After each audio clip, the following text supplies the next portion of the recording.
خواب میں کنواں دیکھنے کی تعبیر. کیا آپ نے کبھی خواب میں ایک کنواں دیکھا ہے؟ شاید وہ صاف پانی سے بھرا تھا یا بالکل خشک یا سنسان. کیا آپ نے خود کو اس کنویں سے پانی نکالتے دیکھا یا اس میں جھانکتے ہوئے کوئی راز تلاش کر رہے تھے؟ ایسے خواب عام نہیں ہوتے بلکہ انسان کی زندگی اور قسمت کے بارے میں گہرے اشارے دیتے ہیں.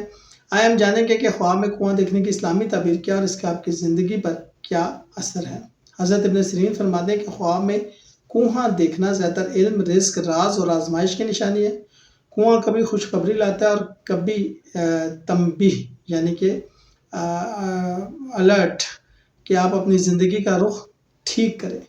اصل تعبیر اس بات پر منحصر ہے کہ کنویں کی حالت کیسی تھی اور آپ اس کے ساتھ کیا کر رہے تھے. پانی سے بھرا ہوا کنواں یہ خوشحالی، رزق کی فراوانی اور اچھی قسمت کی علامت ہے. اگر پانی بالکل صاف اور میٹھا ہو تو یہ نیک اولاد، اچھی صحت اور کامیابی کی نشانی ہے.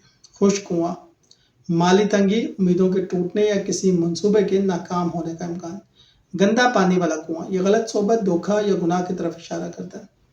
کنویں سے پانی نکالنا یہ محنت کے بعد حاصل ہونے والے رزق کے علم کو ظاہر کرتا ہے اور یہ اس بات کی بھی علامت ہے کہ آپ بہت جلد اپنے خوابوں کو حقیقت میں بدل سکتے ہیں.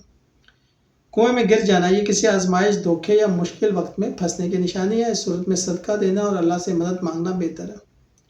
کسی کو کنویں سے نکالنا یہ نیکی کا عمل ہے. اس کا مطلب ہے آپ دوسروں کی مدد کر کے ان کی زندگی میں ثانیہ لائیں گے. پرانا یا ٹوٹا ہوا کنواں دیکھنا یہ پرانے یا راز یا ماضی کی مشکلات کا دوبارہ سامنے آنے کا اثر ہو سکتا ہے. شکریہ.